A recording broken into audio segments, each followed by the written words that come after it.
This self-help mini-series is intended for information purposes only.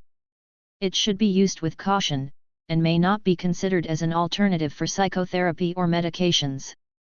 It may help the listener in several ways, if used properly, for mild to moderate levels of difficulties. However, it may not be helpful to relieve symptoms and problematic behaviors which are of high severity. In case the listener is diagnosed with any psychiatric illness and is undergoing psychotherapeutic treatment, it is recommended that this video series could be used as a supplement to therapy, for educational purposes only. The listener should seek therapy from a qualified, licensed mental health practitioner for gaining any long-term benefits. Adjusting negative core beliefs. Identifying negative core beliefs. Your negative core beliefs reflect the negative, broad, and generalized judgments you have made about yourself based on some negative experiences you might have had during your earlier years. Example, I am a failure or I am no good.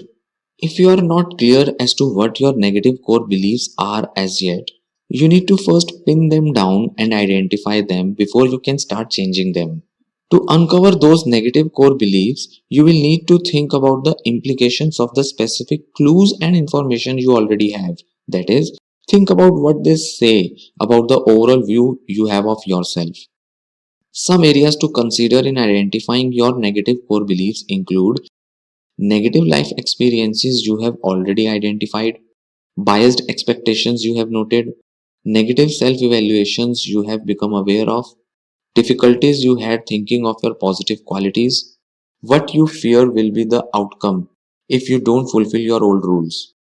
Important questions to ask yourself throughout this identification process are: what does this information mean about me as a person? What does this clue say about who I am?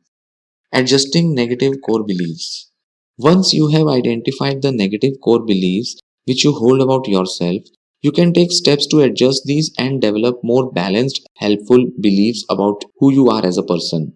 I suggest using the worksheet Adjusting Negative Core Beliefs, which is given at the end of this video, which outlines the following steps. First, choose a negative core belief to work on.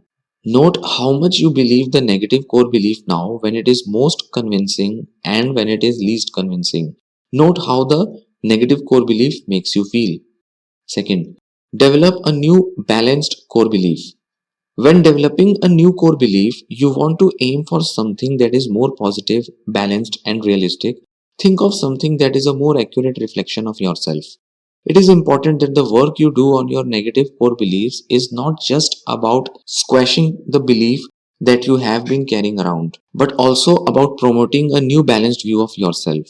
The important thing is that the new belief is more balanced, weighing up all the information available and including both your strengths and weaknesses. Example, I am great at many things, average at others, and weaker in some areas, just like anyone. Make sure that you are not painting an overly positive view of yourself. Example, I am 100% perfect, as this will be unrealistic and it is unlikely that you will believe it. Third, examine the evidence for and against your old belief. To start to chip away at your old negative core belief, we first need to examine the evidence you base this belief on. What evidence do you have for this negative view of yourself? What experiences do you use to justify this negative core belief? Next, it is time to assess how credible and accurate the evidence is, like being a lawyer who questions how good the evidence is. This is where you ask yourself, are there alternative ways of understanding this evidence? Are there other explanations you have not considered? Are there other ways of interpreting or making sense of the evidence other than condemning who you are as a person? Fourth, find support for your new belief.